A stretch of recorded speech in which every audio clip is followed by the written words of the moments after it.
কাদিমনখন কাদিমনখন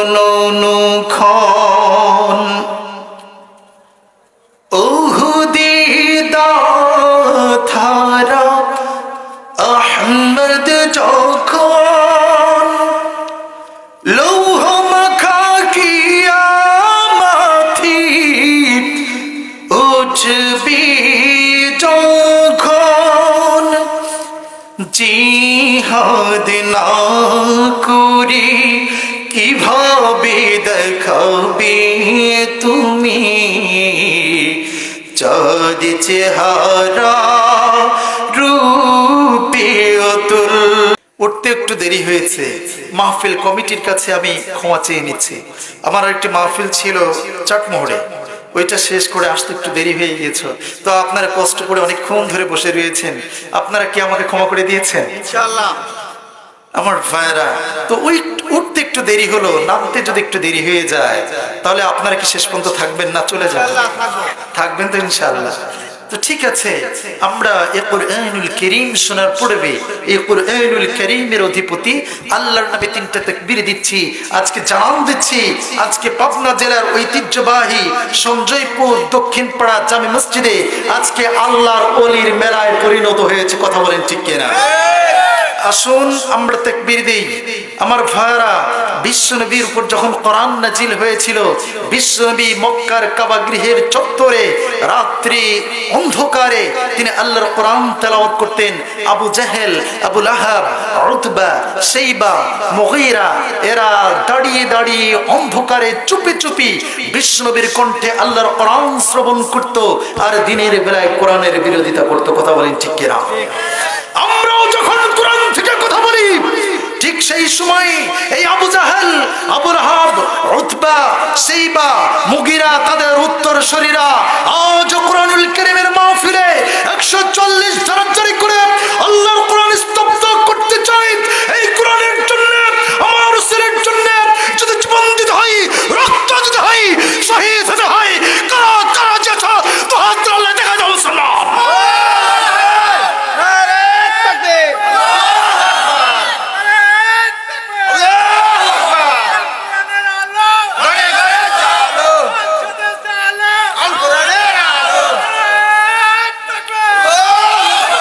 আমার ভাইয়েরা, আমরা দুই জায়গায় দুর্বল।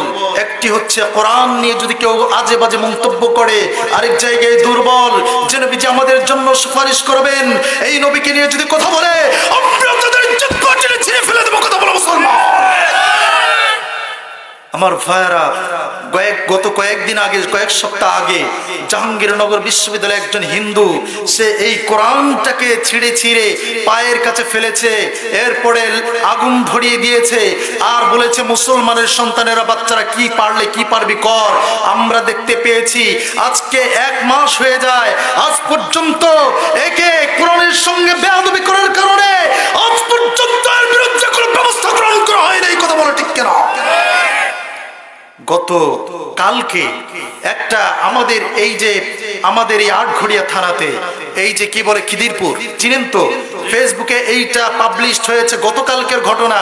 একটা হিন্দু, ওই যে আপনার স্কুলের সঙ্গে কয়েকটা দেখবেন হিন্দুরা একসঙ্গে বসবাস করে, এইখানে একটা ছেলে আমার রাসূলকে নিয়ে বিষৎকার করেছে, গালিগালাজ করেছে। আজকে মুসলমানেরা সেইখানে গিয়ে ওই তাদের আব্বা আম্মাকে ধরেছে, আমার রাসূলকে কেন গালি দিলে বল? আমার রাসূল তো, আমরা তো, তোরা ভালোভাবে এখানে বসবাস করছিস, গুটি কয়েকজন, কয়েকটি পরিবার, এখানে আমরা রাসূল সেনা রয়েছি, আমরা তোমাদেরকে বন্ধু সুলভ আচরণ করে বসবাস করছি, কিন্তু তোর ছেলে কেন আমার রাসূলকে গালি দিয়েছে? যদি এর বিরুদ্ধে তুই যদি বসতে পারিস আমরা তোদের বাড়ি ঘর আগুন জ্বালায় পুড়ায় দেবো। কথা বলে ঠিক কিনা? আমরা তাকে বলেছি তোমার ছেলে বিদেশে রয়েছে, বিদেশ থেকে এমন ভাবে রাসূলকে গালি দিয়েছে, যদি ফেসবুকে যেমন করে লাইভ করে আমার রাসূলকে গালি দিয়েছে, যদি বিন্দু মাত্র সময় অপেক্ষা করো, আজকে আমরা সময় দিলাম, আগামী কালকে সূর্য ওঠা যাবে চন্দ্র, যদি রাসূলের বিরুদ্ধে অপমানজনক কথা বলার প্রতিবাদ না করো, যদি না চাও আমরা তোমাদের বাড়ি ঘর জ্বালায় দেবো। কথা বলো ঠিক কিনা? এই দুই জায়গায় হাত দিতে যাব না। আমরা দেখেছি দেবোত্তরে কোরআনের 150 কপি কোরআনের গায়ে আগুন জ্বালায় দেওয়া হয়েছে। কথা বলেন ঠিক কিনা? আমরা আওয়ামী লীগ করতে পারি, বিএনপি করতে পারি, জামাত করতে পারি, জাতীয় পার্টি করতে পারি, জাসদ বাসদ খাসদ যা খুশি করতে পারো, কিন্তু এই কোরআনের গায়ে হাত দিতে যাবে না। কোরআন যে পুরনো স্পর্ধা দেখাবে, আমরা আমাদের জীবন দিয়ে প্রতিরোধ করবো। কথা বলো ঠিক কিনা? আমি আশঙ্কা রয়েছি যারা কোরআন নির্দিষ্ট কপি কোরআনের গায়ে আগুন জ্বালাই দিয়েছো, জানি না কখন গজবে পড়বা। তোমরা তোমাদের অন্যায় করার কারণে যে কাজটি করলা, যেই করেছো, আমরা এটা জানতে চাই না। তুমিও তো কালেমা পড়ো ভাই, আমার মুসলমান ভাই, কেমন করে 150 কপি জ্বালাই দিলা? তোমাদের কি কলিজা কাঁপলো না? তোমরা তো মরবা, আমাদেরকে নিয়ে মরবা। কথা বলো ঠিক কিনা? আমার ভাইয়েরা, ঝড় যখন উঠে, এই ঝড় কি খালি একজনের উপর দিয়ে যায়? যিনি নামাজ পড়েন তাদের উপর দিয়ে যায়, আর যারা নামাজ পড়েন তাদের উপর দিয়ে যায় না? গজব যদি আসে সবার উপর দিয়ে যায়। কোরআন পড়িয়ে দিলা, এর বিচার আমরা পাইলাম না, একজনকে অ্যারেস্ট করা হলো না। কথা বলেন ঠিক কিনা? বাংলাদেশের এই 55 বছর হয়েছে গতকালকে দিয়ে, 55 বছর আমরা প্রবেশ করেছি। আমার ভাইয়ারা, এতদিন পর্যন্ত এই 150 কপি একটা দুইটা নয়, এর আগে শুনেছি একটা কপিতে আগুন ধরানো হয়েছে, কিন্তু 150 কোরআনে আগুন জ্বালায় নাই। যা হয়েছে আমাদের দেবোত্তরে। কথা বলেন ঠিক কিনা? রসুলকে নিয়ে গালি দেওয়া হয়েছে। স্বাধীনতার এই 55 বছর এ পর্যন্ত শুনি নাই। যেটা আমার এলাকায় হয়েছে এইটা এ পর্যন্ত শুনি নাই। কথা বলেন ঠিক কিনা? জানি না আমরা কি গজবে পড়তে যাচ্ছি। আমার ভাইয়েরা, আমি কুরআনুল কারীম সূরা, ছোট্ট একটা সূরা কাউসার থেকে তেলাওয়াত করেছি। এই আয়াতটিকে সামনে করে নিয়ে কয়েকটি কথা বলতে চাচ্ছি, তো আপনারা শুনবেন তো ইনশাআল্লাহ। তো আসলে কথা কিছুটা শক্ত হতে পারে, কারণ হচ্ছে আল্লাহ বলছেন কথা বলবা, হক কথা বলবা, সত্য কথা বলবা। ভয় করে কথা বলার সুযোগ আছে নাকি? আমি যদি এই আল্লাহর কসম কোরআন সামনে করে নিয়ে বসেছি, কোরআন থেকে যদি হক কথা না বলি, আমি মাহফিল পাবো না, আমাকে গুলি করা হবে। এই ভয় যদি আমি করি, আল্লাহর কসম, আল্লাহ বলছেন ওমান আযলামু মিম্মান কাতাবা শাহাদাতান ইনদাহু মিনাল্লাহ, যার সামনে কোরআন রয়েছে, কোরআন থেকে কথা বললো না, কোরআনটাকে গোপন করলো। ওয়াসিয়াকাল্লাযীনা কাফারু ইলা জাহান্নাম যুমারা, কাল কিয়ামতের ময়দানে এমন সকল আলেম নয় জালেমদেরকে গলা ধাক্কা দিয়ে জাহান্নামে পাঠিয়ে দিব। আমার ভাইরা, এই জন্য আমরা চাই এই পৃথিবীর ক্ষণস্থায়ী পৃথিবীকে আমরা তুচ্ছ তাচ্ছিল্য মনে করে আল্লাহর আখিরাতকে প্রাধান্য দিতে চাই। কথা বলো ঠিক কিনা? এই জন্য আমার মাহফিল ছুটে যাবে, আমাকে গুলি করা হবে, আমার হাদি ভাইয়ের মতো কাছে গুলি করলেও আমরা কোরআন থেকে কথা বলে যাব। তুমি যাই হও না কেন, কথা বলো ঠিক কিনা মুসলমান? আমার ভাইরা, এজন্য কিছু হক কথা চলে আসতে পারে। আমার বন্ধুগণ, আমরা যে কোরআন নিয়ে বসেছি, এই কোরআনটা জানতে চাই আসমানের উপরের না নিচে? উপরের। আর আমার ভাইরা, উপরের। আর এই পৃথিবীতে যত গ্রন্থ আছে সব গ্রন্থগুলো আসমানের নিচে। এই জন্য সব কথায় ভুল থাকবে, আল্লাহর কথায় ভুল থাকবে এবং থাকতে পারে না। আমার ভাইরা, আল্লাহ রাব্বুল আলামিন সব কথা কুরআনুল কারীমের মধ্যে বলে দিয়েছেন। আমার ভাইরা, এটা হলো এই পৃথিবীর সব কিতাবগুলি হলো আসমানের নিচের, আর কোরআনটা হলো আসমানের উপরের। আমার ভাইরা, রব্বুল আলামিন বলছেন বাল হুয়া কুরআনুম মাজিদুন ফি লাওহিন মাহফুজ। এটা হলো মর্যাদা সম্পূর্ণ একটা কিতাব, আর এই কিতাবের ঠিকানা দুনিয়ার কোনো ঠিকানা নয়। এই কিতাবের ঠিকানা হইতেছে লাওহে মাহফুজ। জোরে বলুন সুবহানাল্লাহ। এই কিতাব হচ্ছে সায়েন্সের একটা কিতাব, এই কিতাবটা হচ্ছে বিজ্ঞানের একটা কিতাব। যদি মনে করেন এটা শুধুমাত্র ধর্মীয় গ্রন্থ, তাহলে এটা কিন্তু ভুল। ঠিক কিনা বলেন? কেউ কেউ মনে করে একজন মানুষ মারা গিয়েছে, এরপর হাফেজ কয়েকজন ভাড়া করে আনো, এরপর খতম দাও, মানে শেষ, আর লাগবে না কোরআন। কোরআন কি এর জন্য এসেছে? আমার ভাইয়েরা, কোরআন হচ্ছে সায়েন্সের কিতাব। কুরআনুল কারীমের সূরা ইয়াসিনের শুরুতে আল্লাহ তাআলা কোরআনের পরিচয় দিতে গিয়ে বলছেন, যারা পড়েন আমার সাথে পড়েন, আল্লাহ রাব্বুল আলামিন বলছেন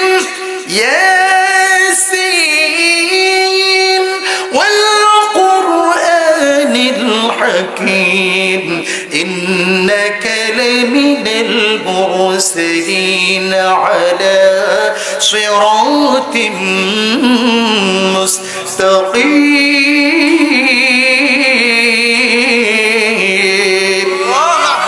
এটাও হলো বিজ্ঞানময় একটি কিতাব।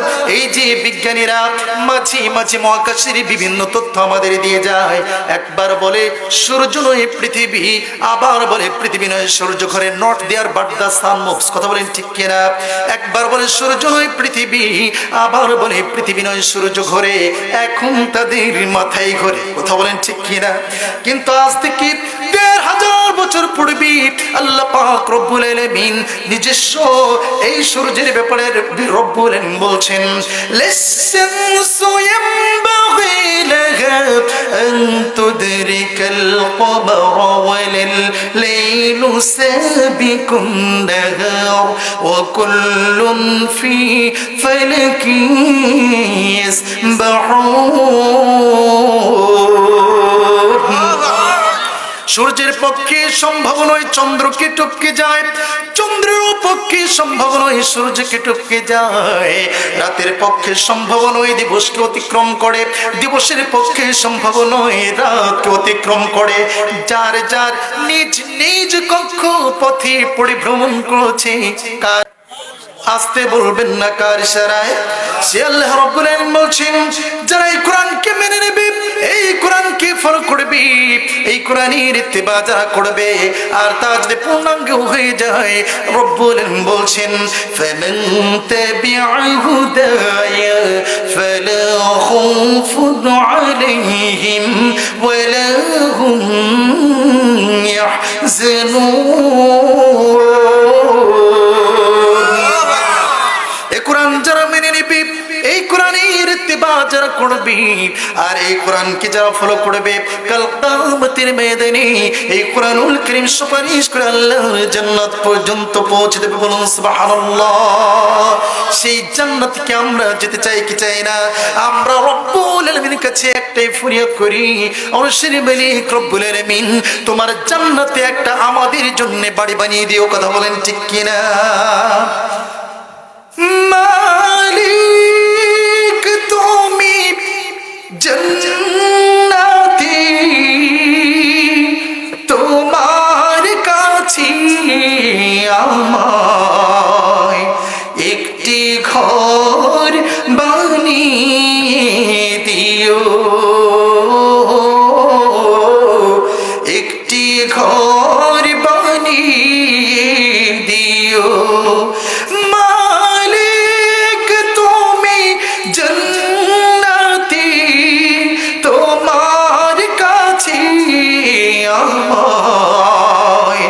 একটি ঘর বানিয়ে দিও,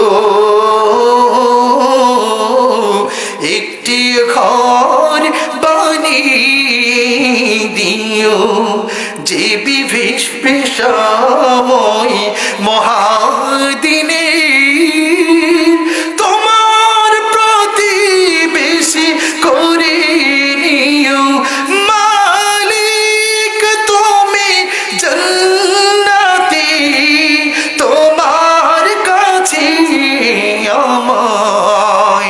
একটি ঘর বানিয়ে দিও, একটি ঘর বানিয়ে দিও। আমিন বলেন। আমিন।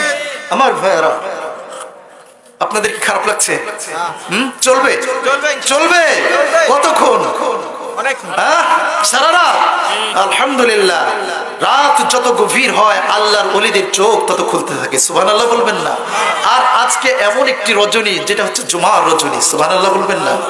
বিশ্বনবী বলেছেন, কেউ যদি কোরআনের জন্য কিছু সময় ব্যয় করে সারা রাত জেগে জেগে তাহাজ্জুদের নামাজ পড়লে যে সওয়াব হবে, আরশের মালিক রব্বুল আলামিন সেই সওয়াব তার আমলনামায় দিয়ে দিবেন। সুবহানাল্লাহ। আমার ভাইরা, আপনার সৌভাগ্যবান, কারণ জান্নাতে সবাই যেমন ভালোভাবে যাবে না, জান্নাতের মাহফিলে তেমন ভাবে জান্নাতি পরিবেশে বলেছেন মুহাম্মদ রাসূলুল্লাহ, তারাও বসতে পারবে না। আলহামদুলিল্লাহ, আপনারা ভাগ্যবান। আর জুমার রজনীর আপনারা হচ্ছেন মেহমান। এখন যারা বসে রয়েছে নিঃসন্দেহে আপনারা আল্লাহর মেহমান হয়ে গিয়েছেন। এটা বলেছেন কি মুহাম্মদ রাসূলুল্লাহ সাল্লাল্লাহু আলাইহি ওয়াসাল্লাম। আমার ভাইরা, এই যে কোরআন হচ্ছে সায়েন্সের কিতাব, বিজ্ঞানময় একটি কিতাব, এখানে দেখতে পাচ্ছি অধিকাংশই আমার কলিজার টুকরা যুবকেরা রয়েছে। কথা বলো, কথা বলো।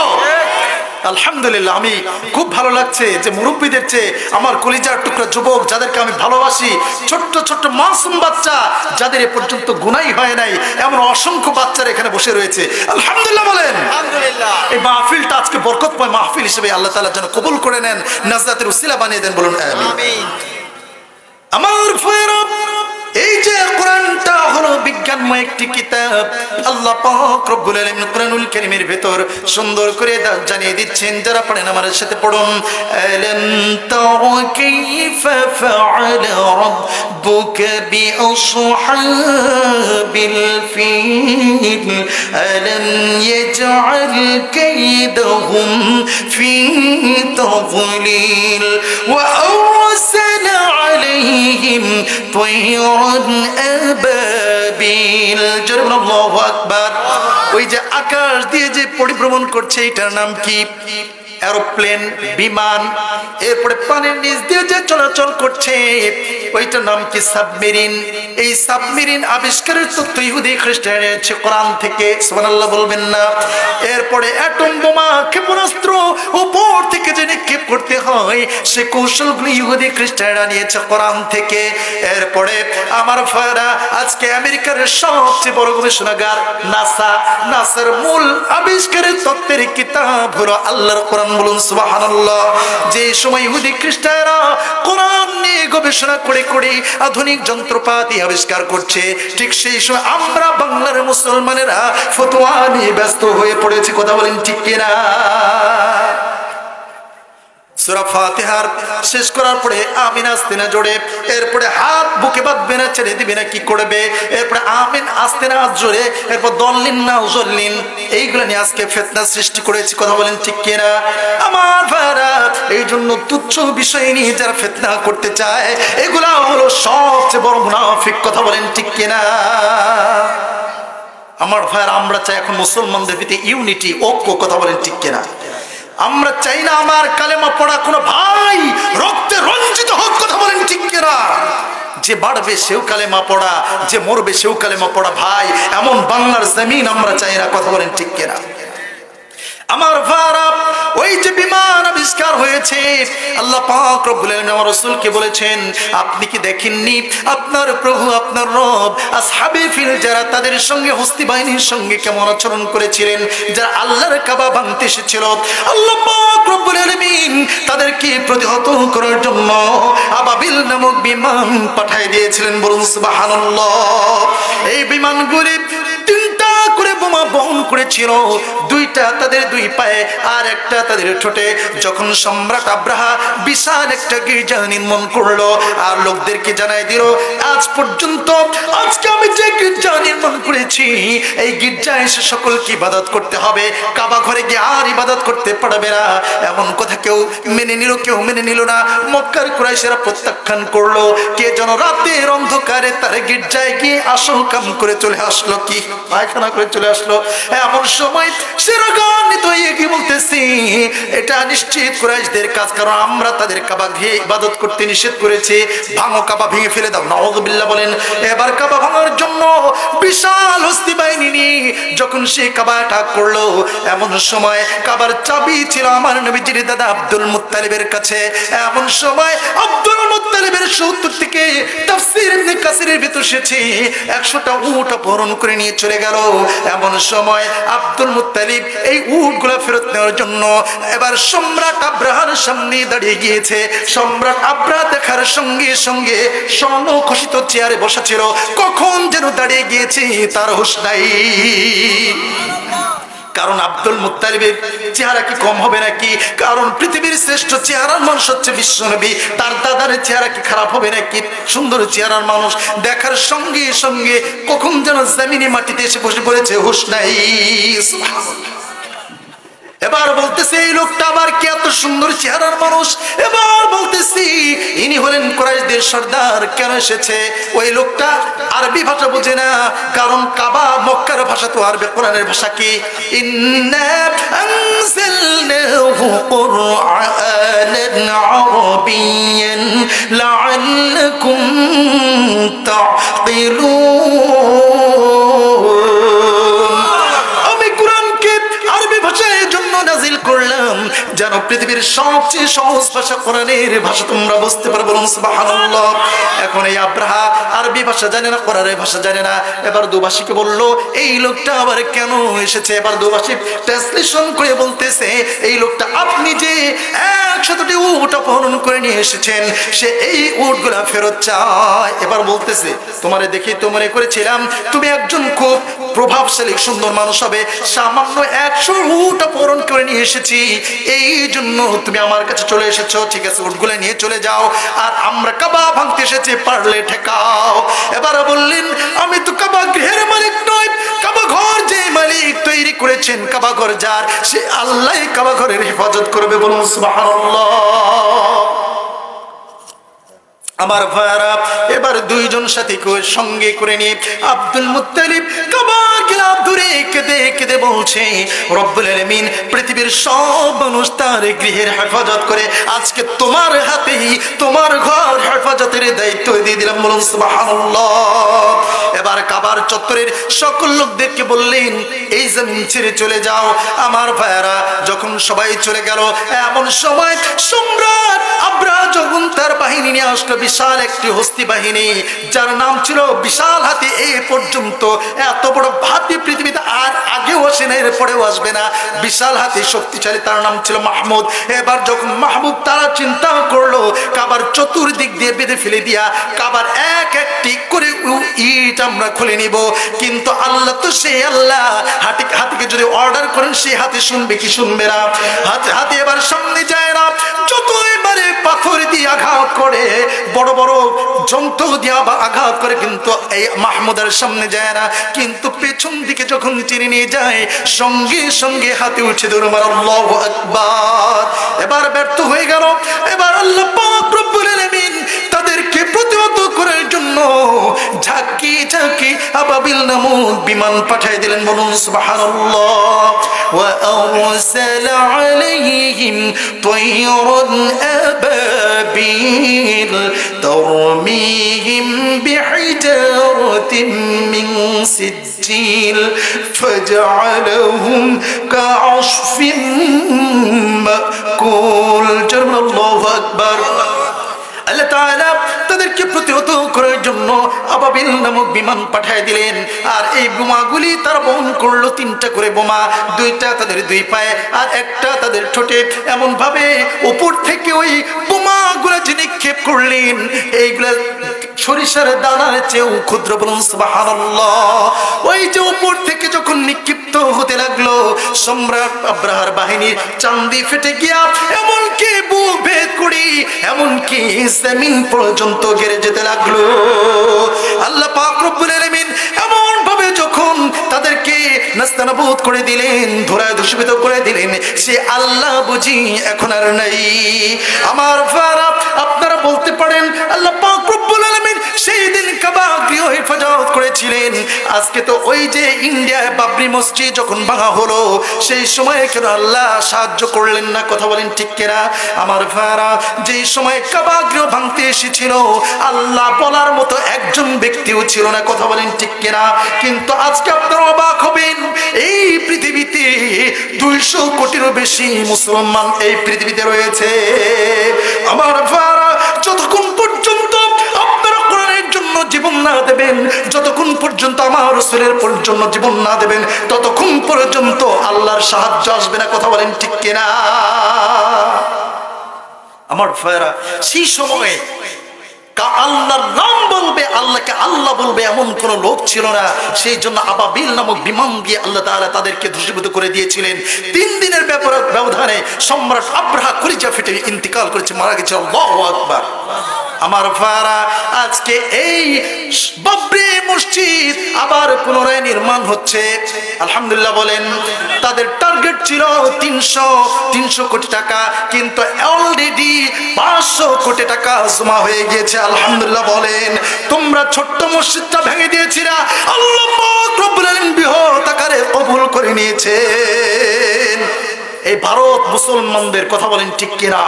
এই ভারত শাসন করেছে শত শত বছর মুসলমানেরা, তোমরা তো 50-60 বছর ধরে এটা নিয়ন্ত্রণ করছো। এটা ছিল আমাদের জমিন, কথা বলেন ঠিক কিনা?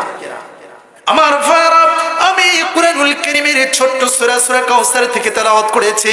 আমার ভাইরা, কোরআনটা কেমনে শুনবেন তাও আল্লাহ পাক রব্বুল আলামিন কুরআনুল কারীমের ভিতরে সুন্দর করে জানিয়ে দিচ্ছেন, ওয়া ইযা কুরিয়াল কুরআনু ফাসতামিউ লাহু ওয়া আনসিতু লাআল্লাকুম তুরহামুন। যখন তোমাদের সামনে কোরআনুল কারীম তেলাওয়াত করা হয়, কোরআনুল কারীম আলোচনা করা হয়, তখন তোমরা চুপ করে মনোযোগ দিয়ে আমলের নিয়তে কোরআনুল কারীম শ্রবণ করতে থাকো। আশা করা যায় চুপ থাকার কারণে, নীরব থেকে আল্লাহর কোরআন তেলাওয়াত শোনার কারণে তোমাদের উপর আল্লাহর রহমতগুলো নাযিল হয়ে যাবে। নানা কেমন আছেন? আল্লাহর রহমত। আমার নানা ভাই চিনছেন? ওলিউল্লাহ ভাই ছোট, আমার নানা, আমার ওলিউল্লাহ ভাই হচ্ছে নানা বলে ডাকে, এজন্য আমি বললাম নানা। আসলে নাতি হয়, নাতি দেখছেন? আচ্ছা, জরুরুল নাতি হয়। আলহামদুলিল্লাহ, আলহামদুলিল্লাহ বলেন। নানা আসছে, খুশি তো? হ্যাঁ, দেরি হয়েছে একটু, সমস্যা নাই তো? সারা রাত চলবে তো? আপনি সারা রাত থাকেন, আমরা আস্তে করে চলে যাবো। আমার ভাইরা একটু নানা নাতি মজা করে নিলাম। আচ্ছা ঠিক আছে, আল্লাহ তাআলা যেন আমার নানাকে শিফায়ে কামিলা আজিলা দান করেন, বলুন আমিন। আমার ভাইয়েরা, তারা কোরআনটা শুনতে হবে মনোযোগ দিয়ে, আমলের নিয়তে। কিসের নিয়তে? আর একটু আসতে বলেন, কিসের নিয়তে? আপনারা কষ্ট পাচ্ছেন? চলবে আর কিছুক্ষণ সময়, কিছুক্ষণ সময়। আলহামদুলিল্লাহ, আমি কিছুক্ষণ আগে চাটমোহর যে মাহফিলে ছিলাম, শ্রোতারা কথাই বলতে চায় না, কিন্তু আমার এত ভালো লাগছে আপনার কথা বলছেন, এটা আমি খুব খুশি। আলহামদুলিল্লাহ বলেন, কারণ আপনাদের সহযোগিতায় পারবে আমার আলোচনাটা সুন্দর করার জন্য। আর আল্লাহর সাহায্য রব্বুল আলামিনের কাছে চাই। রব্বুল আলামিন লা ইলমা লানা ইল্লা মা আল্লামতানা, আমার কোনো ইলম নাই, কোনো জ্ঞান নাই, তুমি যদি সাহায্য না করো। কথা বলেন ঠিক কিনা? একটা কথা বলার জন্য সায়েন্স বলছে 27টি স্তর ভেঙে একটি কথার শব্দ আসে। আল্লাহু আকবার বলবেন না? একটা জবানের একটা কথার কত মূল্য, তাহলে বুঝতে হবে আমার ভাইয়েরা।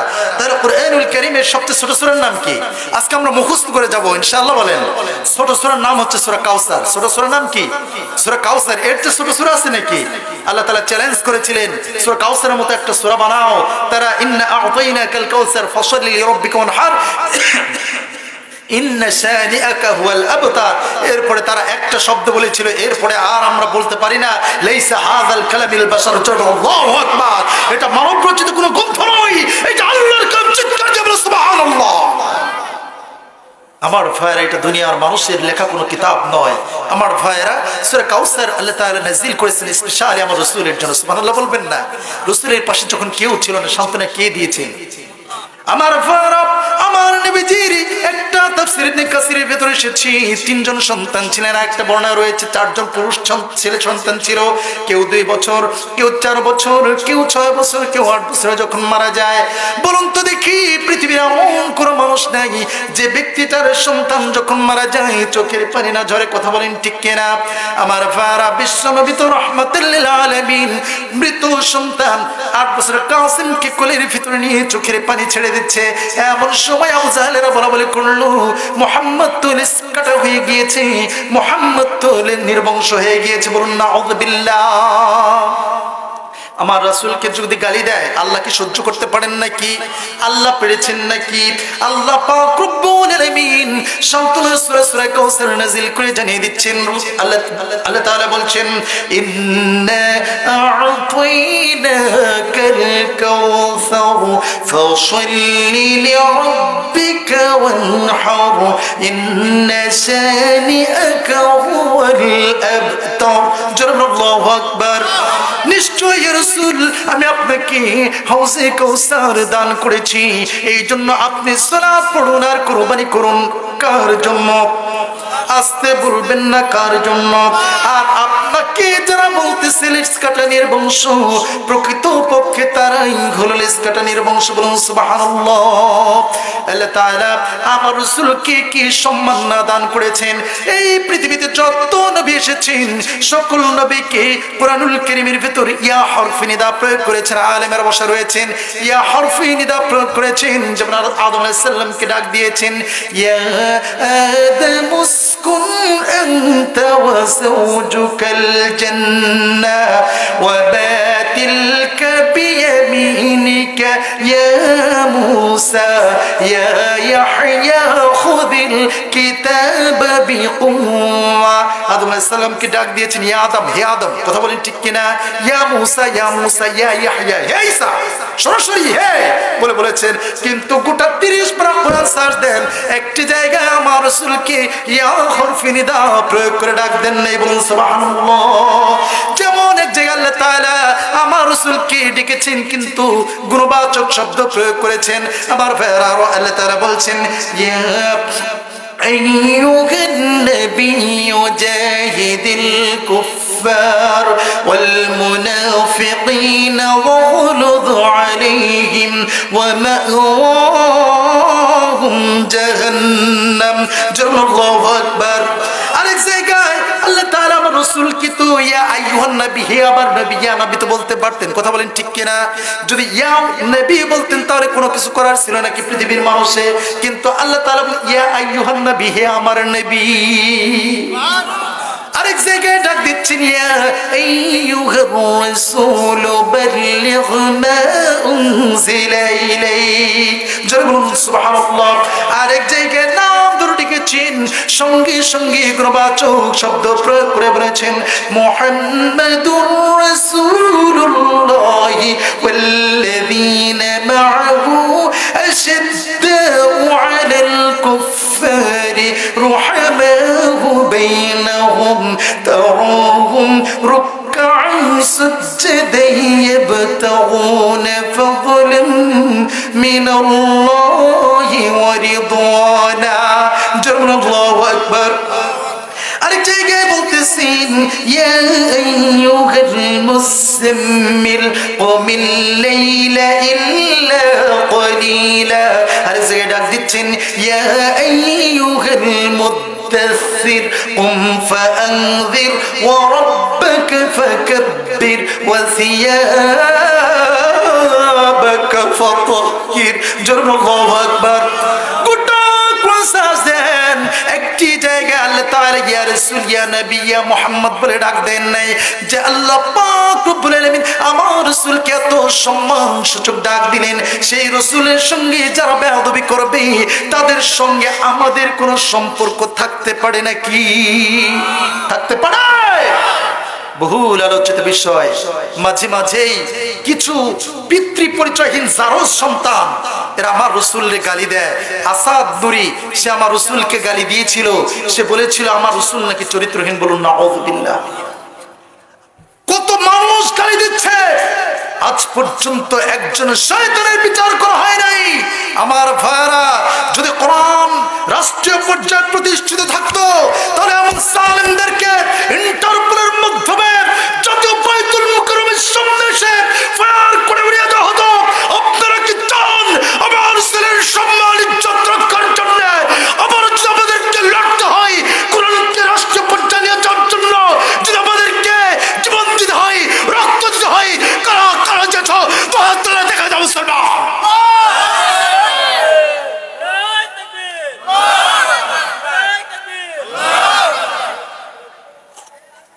আমার ভাইরা, যে রাসূলকে সম্মান কে দিয়েছেন? আসতে বলবেন না কে দিয়েছেন? আমার ভাইরা, রাসূলকে গালি দেয়, আমাদের কলিজাটানো কণ্ঠ নালিতে চলে আসে। কেমন করে যে রাসূল ইন্তিকাল করেছেন, কি ক্ষতি করলো তোমার? আরেকজন ব্যক্তি সে তো বলেই ফেললো, লতিফ সিদ্দিক এক কুলাঙ্গার ছিল, সে বলল হজ নাকি মুহাম্মাদের ধর্ম ব্যবসা। বলুন নাউযুবিল্লাহ। আমার ভাইরা, যে জয় দল খুশি করতে পারেন কিন্তু রাসূল কোরআনের সঙ্গে বেয়াদবি করতে যাবেন না। কথা বলেন ঠিক কিনা? আমার ভাইরা, কেন আমার রাসূলকে গালি দিল? আমার রাসূলকে বলল চরিত্রহীন। বলুন নাউযুবিল্লাহ। আমার নবীজি জীবনে কয়টা বিবাহ করেছেন? কথা বলে না, কয়টা? না না, অল্প অল্প করে দেন। আমার নবীজি কয়টা বিয়ে করেছেন দেখি কয়জন জানেন বলেন? হ্যাঁ, 6টা, 11টা, আলহামদুলিল্লাহ। তো আপনারা তো সবই জানেন, আর কি বলার দরকার? আলহামদুলিল্লাহ বলেন। কেন জানবেন না? আপনারা তো আমার এলাকার মানুষ, আলহামদুলিল্লাহ বলেন। বিশ্বনবী জীবনে 11টা বিবাহ করেছেন। যতগুলি বিবাহ করেছেন সব ইঙ্গিত চিরকার। আসতে বলবেন না কার? আমার ভাইরা, বিশ্বনবী সর্বপ্রথম বিবাহ করেছিলেন। বিশ্বনবীর বয়স কত ছিল? 25 বছর। আর খালিদের কন্যা খাদিজার সর্বপ্রথম বিয়ে হয়েছিল খালিদের কন্যা খাদিজার সঙ্গে। তার বয়স কত ছিল? 40। ডিফারেন্স কত? 15 বছর। কত বছর? 15 বছরের একজন, 40 বছরে একজন মহিলা তার 3জন স্বামী এর আগে ইন্তেকাল করেছেন। এমন একজন অসহায় মহিলাকে বিবাহ করে সম্মানের জায়গায় স্থান দিয়েছেন, অথচ আমার নবীকে বলল চরিত্রহীন। বলুন নাউযুবিল্লাহ। খাদিজার প্রসঙ্গ যখন চলে আসলো, একটু বলে ইনি মা বোনের আছে নাকি? মা বোনদের জন্য কিছু কথা বলার দরকার, কারণ আমাদের মা বোনেরা যদি ভালো হয়ে যায়, আমাদের প্রতিটা ঘর হয়ে যাবে জান্নাতের ঘর। কথা বলেন ঠিক কিনা? আমার মা বোনেরা যদি আমাদের ভাইদেরকে স্বামী হিসেবে একটু আদর করে, একটু ভালোবাসে, তাহলে আমরা খুশি না বেজার? আপনারা কি চান আজকের আলোচনা শোনার পর আপনাদের প্রতি ভালোবাসা তাদেরকে বাড়ুক? চান তো? পারবে না? মোবাইল আছে, মোবাইলের খেতাবুরি আজকে দেখবো কেমন করে বাড়ে না বাড়ে। আলহামদুলিল্লাহ বলেন। কোরআনের মাহফিলে দোয়া কবুল হয় জানেন তো? আমার ভাইরা, আমার রাসূল বিবাহ করলেন খালিদের কন্যা খাদিজা, বয়স ছিল 40 বছর। একজন অসহায় মেয়েকে বিবাহ করে সম্মানের জায়গায় আসীন করলেন। বিশ্বনবীকে বিবাহের পয়গাম পাঠালেন।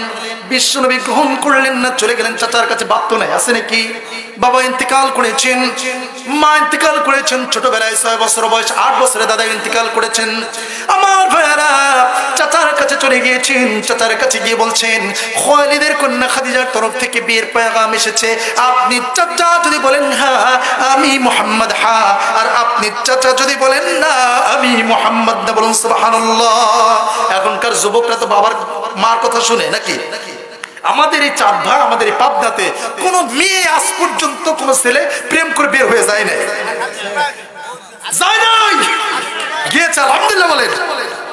আবার কয় আলহামদুলিল্লাহ, নাউজুবিল্লাহ। ঠিক আছে, যায় নাই মানে কি? আমার বাড়ির পাশেই গেছে, আপনাদের বাড়ির পাশেই গেছে। আমার ভাইরা, বিশ্ব নবী তাহাদ বলা নবী, বিশ্ব নবী তো এমন নবী নয়। চাচার কাছে অনুমতি নেওয়ার জন্য গিয়েছে। চাচাজি আমি প্রস্তাব পাঠাই নাই, খালিদের কন্যা আমাকে বিয়ের প্রস্তাব দিয়েছে। আপনি চাচা যদি বলেন হ্যাঁ আমি মুহাম্মদ, হ্যাঁ, আর আপনি চাচা যদি বলেন না আমি মুহাম্মদ না। এবার বলতেছে মুহাম্মদ তুমি আমার কলিজার টুকরা সন্তান, তোমার মতো পুত পবিত্র যুবক, এত সুন্দর চেহারার মানুষ মক্কা মদিনা তামাম পৃথিবীতে একটাও নাই। আর খালিদের কন্যার মতো খাদিজার মতো এত সুন্দরী রূপসী নারী একটাও নাই। আমি সম্পূর্ণরূপে বিয়েতে রাজি হয়ে গেলাম। বিশ্বনবী বিয়েতে রাজি হয়ে গেলেন। বিয়ে সম্পূর্ণ হয়ে গেল। এমন সময় চতুর্দিক দিয়ে বলাবলি শুরু হয়ে গেল, আরে মোহাম্মদ, খাদিজা এটা কি করলো? মোহাম্মদের মতো এমন একজন এতিম মানুষ, গরিব মানুষকে কেন বিবাহ করলো? এমন কথা চতুর্দিক দিয়ে যখন ছড়ে গেল, এমন সময় খাদিজার কর্ণ করি যখন পৌঁছে গেল, খাদিজা কাঁদতে শুরু করে দিলেন। এবারে তিনি চিন্তা করলেন, আহারে আমার স্বামীর সম্পর্কে এত খারাপ কথা বলছে। এবার সে মক্কার ধনাঢ্য শ্রেণীর লোকদের একত্রিত করলো। এবার একত্রিত করার পরে বলতেছি, আমি হচ্ছে মদিনার সবচেয়ে ধনী মেয়ে, আমার চেয়ে রূপসী ভর্তি মহিলা একটাও নেই। আমি আজকে আমার স্বামী মুহাম্মদ সম্পর্কে 4টা প্রশ্ন করব। কয়টা? আসতে বলবেন না, কয়টা? 4টা প্রশ্ন করব। আমার 1 নম্বর প্রশ্ন হলো, আমার স্বামী মুহাম্মাদের চরিত্র কেমন? সবাই একযোগে বলে ফেললো, মুহাম্মদ এত সুন্দর চরিত্রবান মানুষ যে কোনোদিন মিথ্যা কথা কয় নাই। কোনোদিন আমরা শুনি নাই মুহাম্মদ মিথ্যে কথা বলেছে। এত চরিত্রবান যুবক আমরা কোনোদিন দেখি নাই। আল্লাহু আকবার। এবার আমার 2 নম্বর প্রশ্ন হলো, আমার স্বামী মুহাম্মদের চেহারা কেমন? এবার সবাই বলে ফেললো, মক্কা মদিনা শুধু নয়, তামাম পৃথিবীতে যত মানুষ আমাদের চোখের নজরে ধরা পড়েছে, মুহাম্মদের মতো এত সুন্দর চেহারার মানুষ আমরা কোনোদিন দেখি না। আয়েশা সিদ্দিকাকে প্রশ্ন করা হলো। আয়েশা সিদ্দিকা প্রশ্ন করলেন বিশ্বনবীকে, পৃথিবীর সবচেয়ে সুন্দর চেহারার মানুষকে আপনি না ইউসুফ আলাইহিস সালাম? এবার বিশ্বনবী বললেন, ইউসুফ নবী আমার ভাই, তিনি ছিলেন একদম দুধের মতো ধবধবে সাদা, আমি হচ্ছে লাল বর্ণের। সুবহানাল্লাহ। দেখবেন ধলা যাদের বিরাম রয়েছে একবারে সাদা, যত চেহারা সুন্দরী হোক খুব কি ভালো লাগে। আর আমরা বাংলাদেশের মানুষ লাবণ্যময় চেহারা, বিশ্বনবী ছিলেন লাবণ্যময় চেহারার অধিকারী। সুবহানাল্লাহ। বিশ্বনবীর চেহারা ছিল সবচেয়ে সুন্দর চেহারা। আল্লাহু আকবার বলো মুসলমান। এবার বলল, মুহাম্মাদের মতো এত সুন্দর চেহারা মানুষ কোনোদিন দেখি নাই। আমার 3 নম্বর প্রশ্ন হলো, আমার স্বামী মুহাম্মাদের বংশ কেমন? সবাই বলল কুরাইশ বংশ পৃথিবীর শ্রেষ্ঠ বংশ। আমার 4 নম্বর প্রশ্ন হলো, আমার স্বামী মুহাম্মাদের ধন সম্পদ কেমন? এবার সবাই লুফাইনি বলল, এইখানেই তো আমাদের প্রশ্ন, এখানেই আমার প্রশ্ন। মুহাম্মাদের মতো গরিব মানুষ, এতিম মানুষকে কেন তুমি বিবাহ করলে খাদিজা? আমরা তো মক্কায় ধনাঢ্য শ্রেণীর মানুষ ছিলাম, আমাদেরকে বাদ দিয়া মুহাম্মাদকে কি পাইছো? এবার বলতেছি, আমার স্বামী মুহাম্মদ চরিত্রের দিক দিয়ে 1 নাম্বার, আমার স্বামী মুহাম্মদ চেহারার দিক দিয়ে 1 নাম্বার, আমার স্বামী মুহাম্মদ বংশের দিক দিয়ে 1 নাম্বার। শুধু একটা মাত্র অভাব রয়েছে, তা হলো সম্পদ নাই। সম্পদটা কেমনি সঞ্চয় করবি? কারণ যখন মায়ের গর্ভে ছিল বাবা ইন্তেকাল করেছেন, 6 বছর বয়সে মা ইন্তেকাল করেছেন, 8 বছর বয়সে দাদা ইন্তেকাল করেছেন। সম্পদটা কেমনি সঞ্চয় করবে? আজকে অভাব ঘাটতি পূরণ করার জন্য আমি আমার স্থাবর অস্থাবর সব সম্পদগুলি তোমাদের সামনে করে উইল করে মুহাম্মাদের জন্য দান করে দিলাম। আজকে আমার স্বামী মুহাম্মদ এই মক্কার সবচেয়ে ধনী মানুষ। আল্লাহু আকবার। এই খাদিজা যখন এই পৃথিবী থেকে চলে যায়, এমন সময় চলে যাবে, এমন সময় বিশ্ব নবীর সামনে দাঁড়িয়ে দাঁড়িয়ে চোখের পানি ফেলে দিচ্ছে। এবার বলতেছে, ইয়া রাসূলুল্লাহ, আমার শরীরটা ভালো লাগছে না, আমার মনে হতেছে এই পৃথিবী থেকে চলে যাব। এবার বিশ্ব নবী বললেন, খাদিজা রে, এমন করে বলো না, তোমার কি হয়েছে? আমার শরীর ভালো না, মনে হয় আমি চলে যাব। আমার 3টা ওসিয়ত আমি করে যেতে চাই, আপনি রাখবেন কিনা? এবার বিশ্ব নবী বললেন, খাদিজা রে, আজকে তুমি যা যা চাইবা আমি বিশ্ব নবী তোমার জন্য সব পূরণ করে দেবো। বলুন সুবহানাল্লাহ। এবার বিশ্বনবী, এবার খাদিজা বলল, আমি পৃথিবীর জাগতিক সম্পদ তো চাই না, কারণ আমার সম্পদ যা ছিল আমি সব সম্পদগুলো তো আপনাকে দিয়ে দিয়েছি। আমি আপনার কাছে 3টা ওসিয়ত করে যেতে চাই, আপনি রাখবেন কিনা? কি ওসিয়ত বলো তো দেখি। আমি যখন ইন্তেকাল করব, আমার লাশে কেউ ছবে না, কেউ স্পর্শ করবে না, আপনার বরকতি হাত দিয়ে আপনার পিঠে উঠায় কবরের দিকে নিয়ে চলে যাবেন। আমার 2 নম্বর ওসিয়ত হলো, আমার লাশটাকে কেউ ছবে না, কেউ স্পর্শ করবে না, আপনার বরকতি হাত দিয়ে কিবলার দিকে করে দেবেন। আর আমার 3 নম্বর ওসিয়ত হলো, আমাকে যখন কবরে রেখে চলে আসবেন, মালাকুল মউত যখন মুনকার নাকির চলে আসবে, যখন ওসিয়ত করা হবে, যখন মান রব্বুকুম মা দীনুকুম ওয়া মান হাযার রাজুল, 3টা প্রশ্ন করা হবে। এই 3টা প্রশ্নের জবাব আপনি রাসূল না দেওয়া পর্যন্ত কবরে ছেড়ে যাবেন না।